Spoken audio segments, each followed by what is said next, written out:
اعوذ باللہ من الشیطان الرجیم۔ میں پناہ مانگتا ہوں اللہ کی شیطان مردود سے۔ بسم اللہ الرحمن الرحیم۔ اللہ کے نام سے شروع جو نہایت مہربان بے حد رحم فرمانے والا۔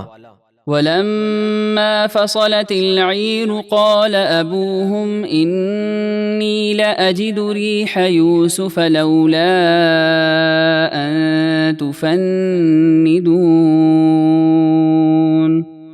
اور جب قافلہ مصر سے روانہ ہوا تو ان کے والد کہنے لگے اگر تم یہ نہ کہو کہ بڑھاپے کی وجہ سے میری عقل میں فطور آ گیا ہے تو سنو بے شک میں یوسف کی خوشبو محسوس کر رہا ہوں۔ قالوا تاللہ انک لفی ضلالک القدیم۔ بیٹے کہنے لگے اللہ کی قسم یقیناً آپ اسی پرانی محبت میں ہیں۔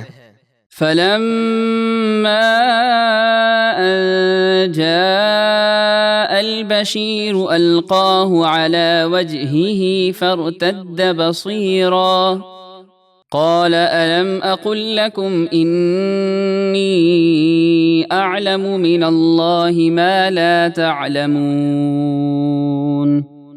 پھر جب خوشخبری سنانے والا یوسف کا بھائی یہودا آیا تو اس نے وہ کرتا یعقوب کے چہرے پر ڈالا تو اسی وقت ان کی آنکھیں روشن ہو گئیں۔ یعقوب نے فرمایا کیا میں نے تم سے نہ کہا تھا کہ میں اللہ کی طرف سے وہ کچھ جانتا ہوں جو تم نہیں جانتے۔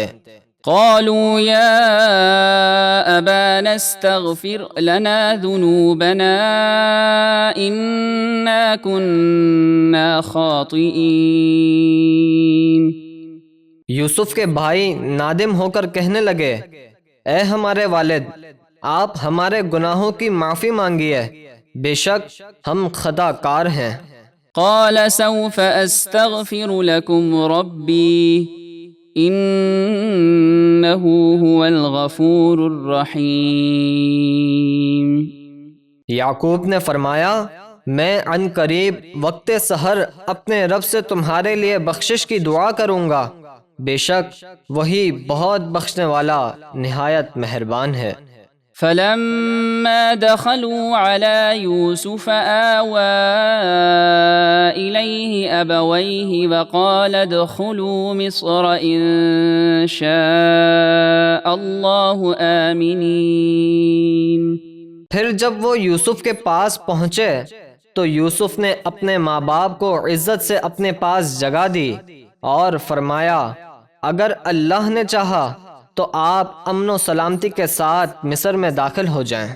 ورفع أبويه على العرش وخروا له سجدا وقال يا أبت هذا تأويل رؤياي من قبل قد جعلها ربي حقا وقد أحسن بي إذ أخرجني من السجن وجاء بكم من البدو من بعد أن نزغ الشيطان بيني وبين إخوتي إن ربي لطيف لما يشاء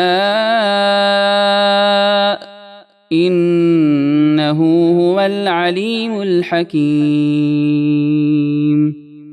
اور یوسف نے اپنے ماں باپ کو اپنے شاہی تخت پر بٹھایا اور سب بھائی اور والدین یوسف کے لیے تعظیماً سجدے میں گر گئے اور یوسف نے فرمایا اے میرے والد یہ میرے پہلے خواب کی تعبیر ہے بے شک میرے رب نے اسے سچا کر دکھایا اور بے شک اس نے مجھ پر احسان کیا کہ مجھے قید سے نکالا اور آپ سب کو گاؤں سے میرے پاس لے آیا۔ یہ سب کچھ اس کے بعد ہوا کہ شیطان نے مجھ میں اور میرے بھائیوں میں ناراضگی کرا دی تھی۔ بے شک میرا رب جس بات کو چاہے آسان فرما دے بے شک وہی بہت علم والا بڑی حکمت والا ہے۔ رب قد آتيتني من الملك وعلمتني من تأويل الأحاديث فاطر السماوات والأرض أنت وليي في الدنيا والآخرة توفني مسلما وألحقني بالصالحين۔ اے میرے رب، بے شک تو نے مجھے یہ سلطنت عطا فرمائی اور مجھے خوابوں کی تعبیر کا علم عطا فرمایا۔ اے آسمانوں اور زمینوں کے پیدا کرنے والے، تو ہی دنیا اور آخرت میں میرا کام بنانے والا ہے۔ مجھے دنیا سے مسلمان اٹھا اور مجھے ان لوگوں کے ساتھ ملا دے جو تیرے قرب خاص کے مستحق ہیں۔ ذلك من أنباء الغيب نوحيه إليك وما كنت لديهم إذ أجمعوا أمرهم وهم يمكرون۔ اے حبیب، یہ واقعہ غیب کی خبروں میں سے ہے جو ہم آپ کی طرف وحی کرتے ہیں، اور آپ یوسف کے بھائیوں کے پاس نہ تھے جب انہوں نے یوسف کے خلاف منصوبہ بناتے ہوئے اپنے فیصلے کا پختہ ارادہ کیا تھا۔